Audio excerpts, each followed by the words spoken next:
What's going on, you guys? Welcome back to the Home Field Podcast. So, in today's episode, we're going to go over a few topics today. We'll talk about the Week 10 NFL matchups. After that, we'll dive into some of the trade rumors that have been circulating around the NBA for the last few days. We'll then move on to the Masters. I can't believe that I'm actually going to talk about golf on this podcast, but they just finished up the first round, so we'll dive into that for a little bit. Then to wrap up the episode, got a cool Florida man story for you guys, and then we'll talk a little bit about the hurricane that moved through. So it'll be a fun episode, you guys. Hope you guys enjoy. With all that said, let's get into it.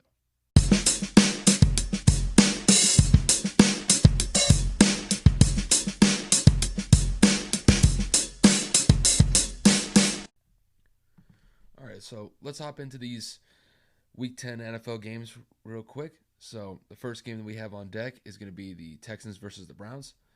So as it stands right now, Houston's looking for its second win in a row as they travel up to Cleveland. And last week, the Browns are coming off of a loss to the Raiders, and they're looking to bounce back this week. So for this matchup, I like the Browns here. I think the Browns adding Nick Chubb back into the lineup is going to really help them out. I think really with Nick Chubb back in the lineup and them splitting carries between Chubb and Kareem Hunt is really going to be a force to be reckoned with, and I think the Texans defense is just not going to stand up against that. And it's also expected that Houston is not going to have David Johnson this week as he's still recovering from a concussion. And also, I think Baker gets back on track this week. He had a woeful performance against the Raiders last week. I think he only threw for 120 yards. He's going to really step it up this week against the Texans. So I got the Browns winning this one. I think for the score, I'm going to have it 28-20. So up next, we got the Washington football team going up against the Detroit Lions. So for this matchup, really both teams are trying to stay alive in the playoff race.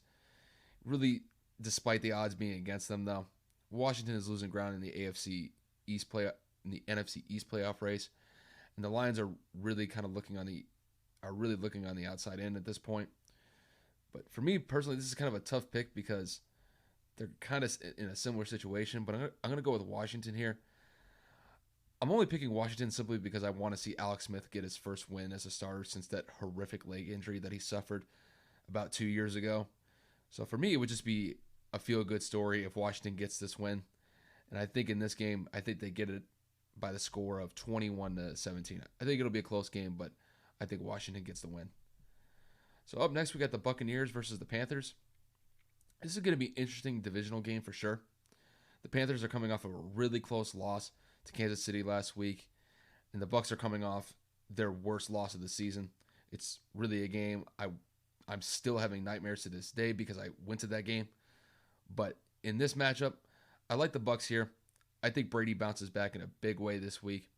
Also, I think the Bucs defense slows down Teddy Bridgewater, and it doesn't help the Panthers that they're going to be without Christian McCaffrey again. I believe he suffered a shoulder injury last week against the Chiefs. So I like the Bucs in this one. I got them winning by the score of 30-21. So up next, we got the Eagles and the Giants. This is kind of a less interesting divisional game than the last one I just talked about with the Bucs and the Panthers. The Eagles do have an opportunity to get to a 500 overall record for this season if they get the win. And the Giants do have a shot to close the gap in their fight to get to the division title, even though they still have an uphill battle. I'm going to go with the Giants on this one. I just don't like how Carson Wentz has been playing the last few weeks. He's been really turning the ball over, not just once per game, but he's turned the ball over multiple times in the last few games that he's been in. Just too many turnovers from the Eagles. I think the Giants' defense is going to force a few of those again this week. I believe the Giants are going to edge out a win very similar to what they did against Washington last week. I got the Giants winning this one 24-20. So up next, we got the Jaguars versus the Packers. This is an easy pick right here. I got the Packers all day for this one.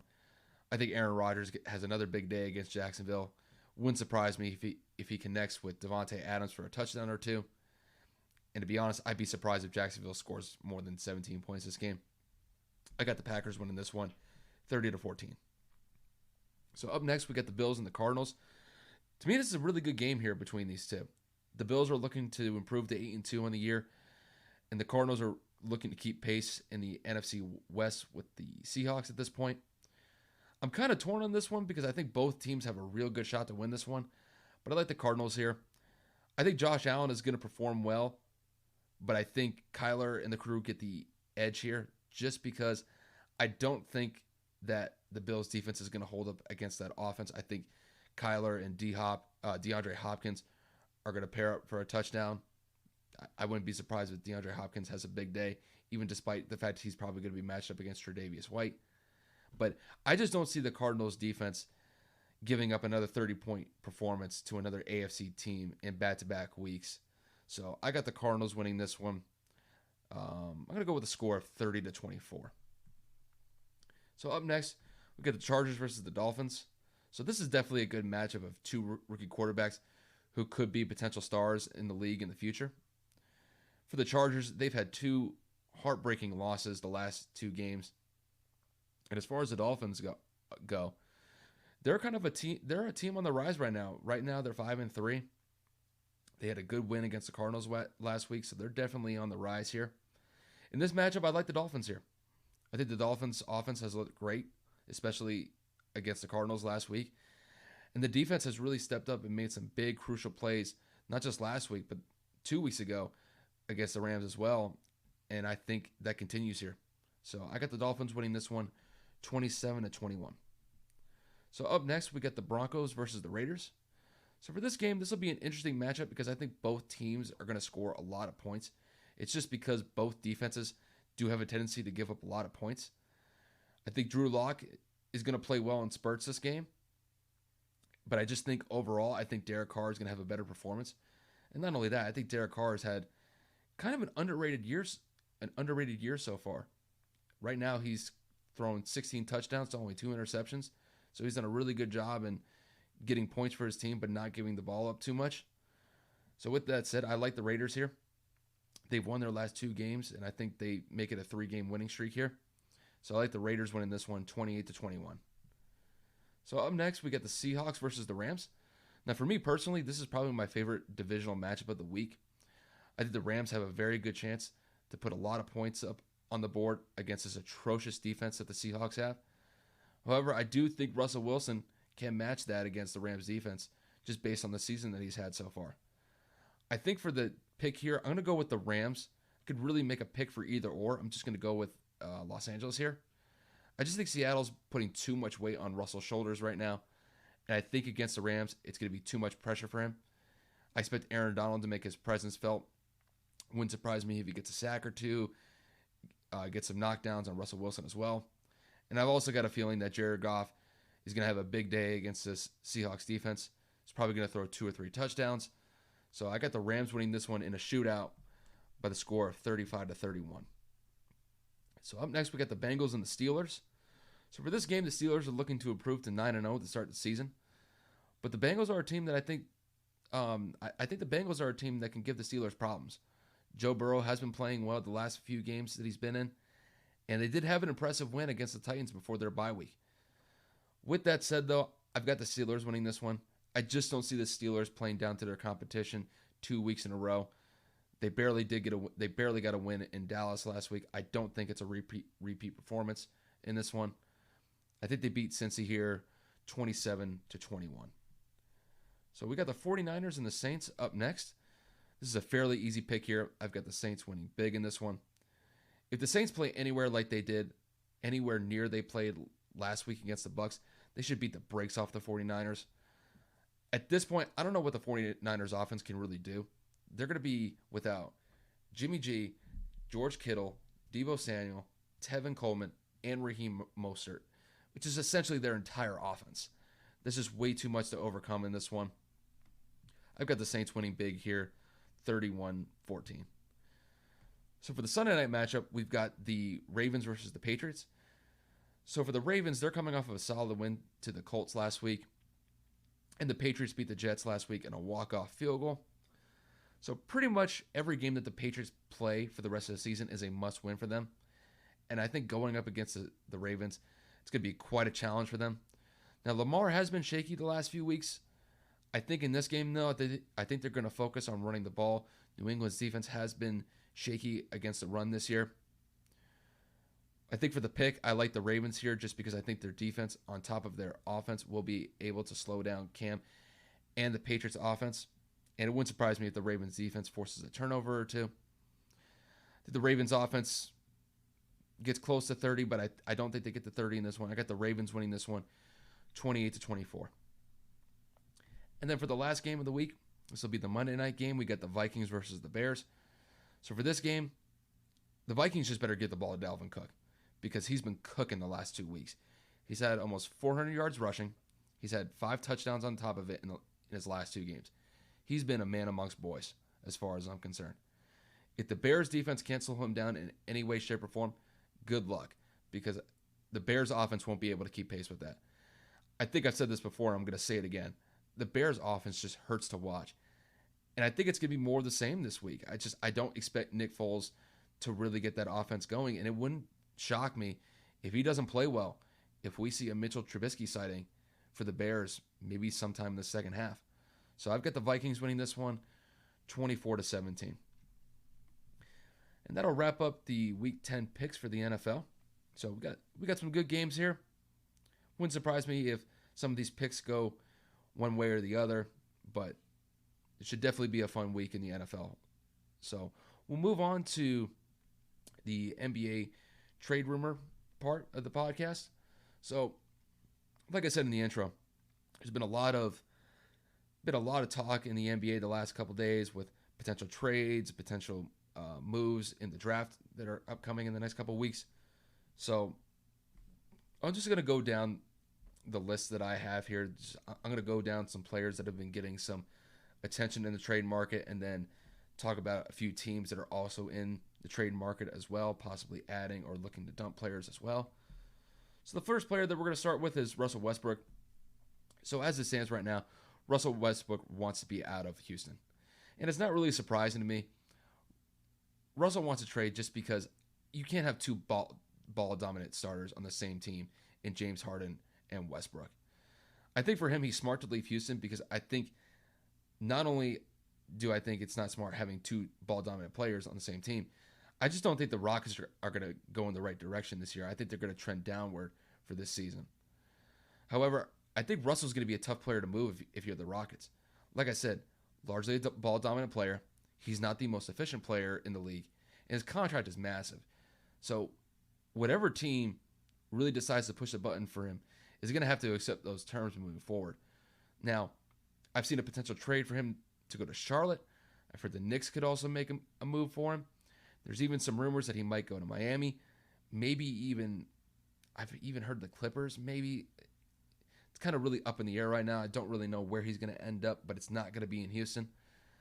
I just kind of hope that he doesn't go to Miami for Miami's sake because Miami's got some great young talent, and trading all of that for Russell Westbrook would really just be foolish on their part. So really at this point, it's kind of out in the open right now for Westbrook's future, and it wouldn't be a surprise to me if the market's tough for him, but we'll see what happens. All I know is that he is no longer going to be a Houston Rocket when the 2020-2021 season starts. So up next, we got Chris Paul. Now, it's reported that Chris Paul may be on his way to Phoenix. As it stands right now, the Thunder have given permission for Chris Paul to speak with Phoenix. So essentially in that aspect, it gives Chris Paul the leverage here to kind of work out the details of a potential trade with Phoenix. Now, typically, this would be tampering under the current NBA bylaws, but since the Thunder have allowed Chris Paul to contact Phoenix, that's really out of the question at this point. So I do like the potential trade for both the Thunder and the Suns here.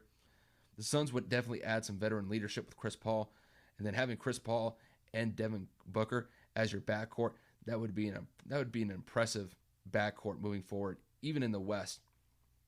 It could be a dynamic duo for sure. And then to kind of flip it with the Thunder here, I imagine the Thunder are going to get some solid pieces in this trade if they trade Paul. So I don't know what the trade pieces would entail, but I would imagine that the Thunder are going to get a decent return on this trade. So as of right now, there's no timetable on when this trade could happen. But as far as I'm concerned, it's going to happen pretty soon. If there's some things that don't get worked out that could throw a monkey wrench into this trade, but I highly doubt it. It seems to me that Chris Paul is on his way to Phoenix. So up next, we got Serge Ibaka. So there's been some rumors that Ibaka could end up on the Lakers. The only thing is that Serge Ibaka is currently on the Toronto Raptors. There's been some rumors that he might be willing to leave Toronto. Still kind of up in the air. I've seen reports that Toronto's still the favorite to land him. However, if he were to leave, the Lakers do have Serge Ibaka in their sights. I think if you're the Lakers, it'd be a solid move for them because they'd add a decent spot-up shooter with him, and I think he'd be a much better defender and rebounder than someone like maybe like a Markieff Morris or a Jared Dudley would be. I think his role would be a lot more significant than those types of players. But at the same time, Serge Ibaka is also getting looked at by other teams as well. There are rumors circulating that Kevin Durant is recruiting Ibaka to Brooklyn. And Ibaka is definitely getting looked at across the league by multiple teams. It's not just the Lakers. It's not just the Nets. It wouldn't surprise me if you had the Knicks looking at him potentially. I know Golden State may be potentially looking for somebody. I don't know if it would be Serge Ibaka, but can't rule them out either. So definitely keep an eye on Serge Ibaka moving forward in the next couple days or so. So up next, this won't be a player. This will be a team that's looking to make some moves. So I've got the Boston Celtics here. Now, Boston could look entirely different this upcoming season than it did just a few months ago. So there are some rumors circulating with a potential Boston-New Orleans trade. So the trade, as it's being reported, if it were to go this way, is that the Pelicans would send Drew Holiday to Boston, and then Boston would send New Orleans Kemba Walker in return. Maybe a draft pick in there too. I don't really know any of the draft capital that could be traded, but essentially the player trade would be Kemba Walker for Drew Holiday. Not only that, it looks like Gordon Hayward may be traded to Indiana. There have been some rumors that Boston could work out a trade with Indiana. If that were to happen, as I've seen so far, Boston would get Miles Turner in return. So if Boston were to make these moves, I'm not gonna lie, I would actually like these moves. I would like these moves for Boston. If they were to add Drew Holiday to their lineup, to me they'd have a much more well-rounded player on their roster than Kemba Walker. So don't get me wrong, I think Kemba is a solid player to have on the offensive side of the ball, but it's undeniable that he's a liability on the defensive end. Kind of similar to what they had with Isaiah Thomas a few years ago. Had great offensive performances for Boston, but they really had to help him out in the defensive end. And I think it's kind of the same dynamic here with Kemba as well. Now, with Drew Holiday is like I said, is a much well-rounded player than Kemba. So it was just 2 years ago where Drew Holiday was first-team All-Defense in 2018. And then last season, he was still second-team All-Defense.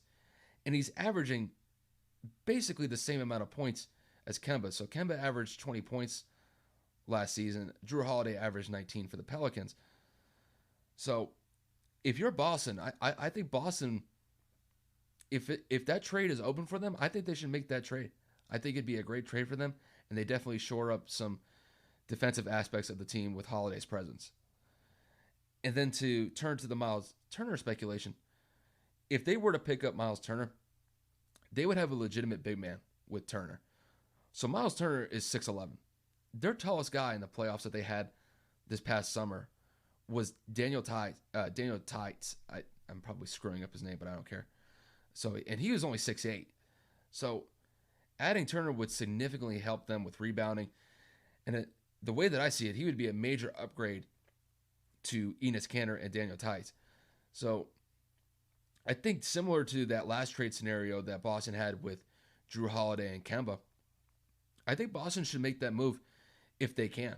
I think both of these trades altogether would significantly bolster their defense and potentially add some grit to this team.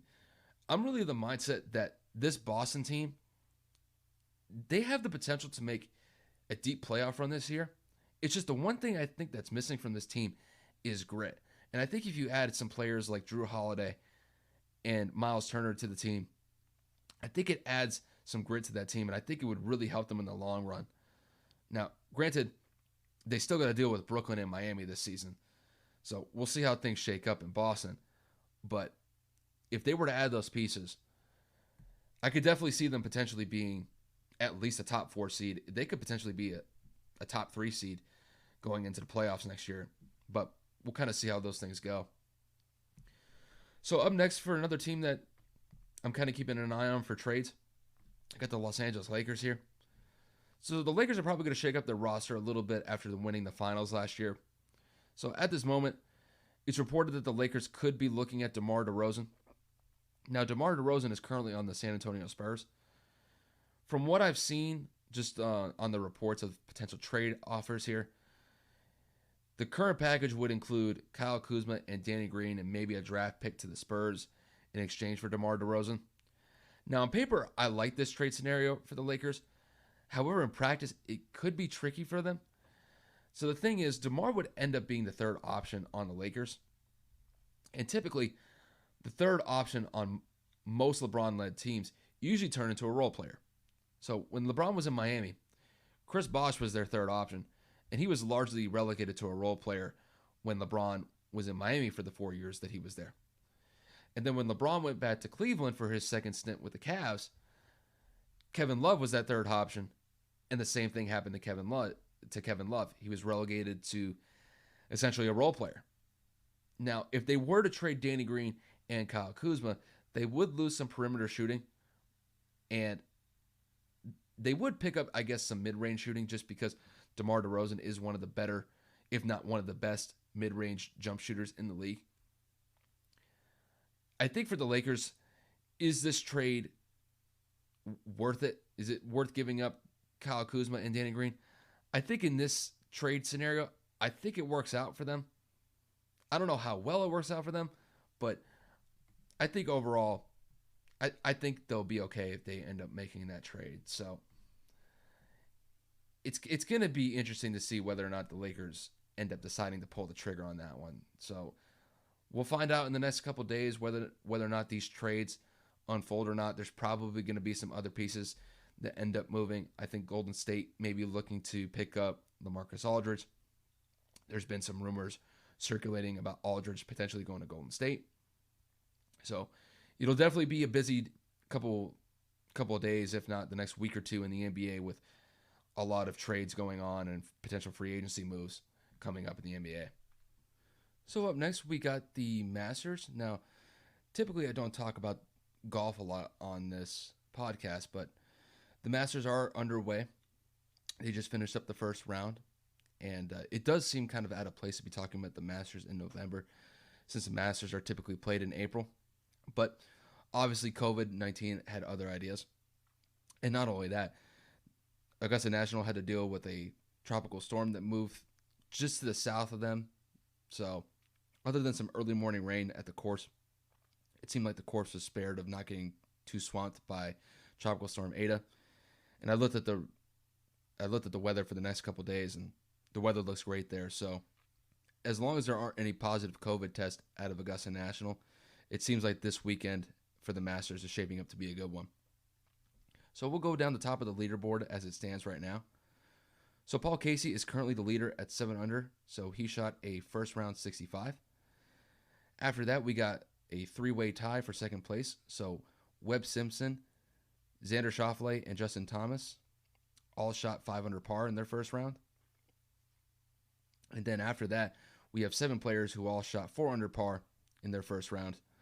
So Tiger Woods is one of those players, and so too are Adam Scott, Patrick Reed, Lee Westwood, and Louis Oosthuizen, just to name a few other players.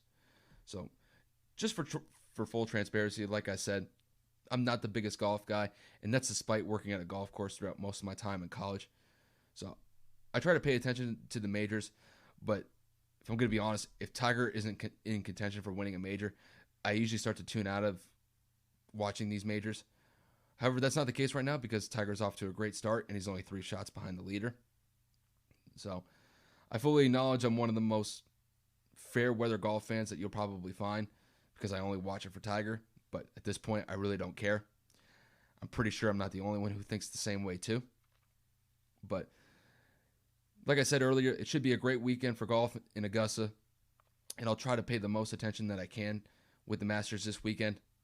It does have to compete with football this weekend, so it's just it's going to be interesting to see. I never thought there'd be a scenario where I'd have to watch not only the Masters, but at the same time watching football at the same time. That's just, it kind of goes to show how weird of a year 2020 has been. So to wrap up the episode, so what I'm going to do here is we're going to talk a little bit about pop culture today. So we're going to kick it off with another run-of-the-mill Florida man story.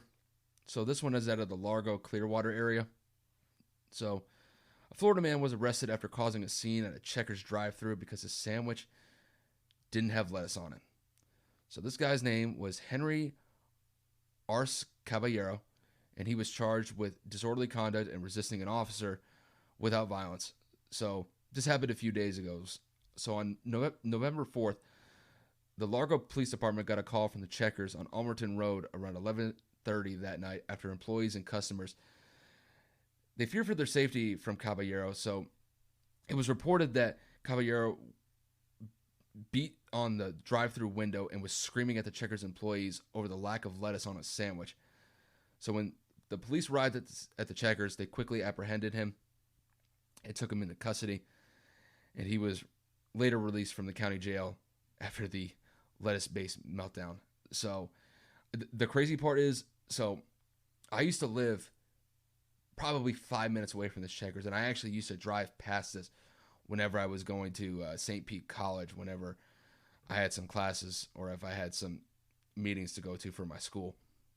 And I know exactly where that Checkers is.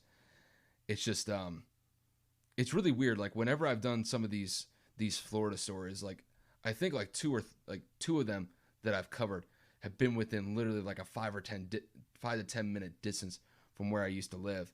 So there used to be an apartment complex that I used to live at in Clearwater, and that apartment complex was right off of Almerton Road. So it's just crazy that this story that I found just looking through Google a couple of days ago popped up, and yeah, just like I said, it's just one of those run-of-the-mill Florida man stories that you'd hear. So moving on, this is probably something I won't do often just because the likelihood of it happening is going to be extremely rare. But we're going to talk about the hurricane that moved through Florida. So, I mean, at this point, if you don't know, there was a hurricane / tropical storm, whatever it was when it moved through Florida. So Hurricane Eta or Tropical Storm Eta moved through Florida and the southeast for the past 2 days. Now, typically, most people in Florida know about a hurricane well in advance, usually around, I want to say probably somewhere around 5 to 7 days. Now, this one was kind of different just because this one kind of popped up a day, maybe a day and a half before it made landfall in Florida. So this hurricane was kind of weird just because this hurricane has been circling around in the Gulf for the last 2 weeks. So it originally went into Mexico, like around like the Yucatan Peninsula, as like a Category 3, Category 4 hurricane.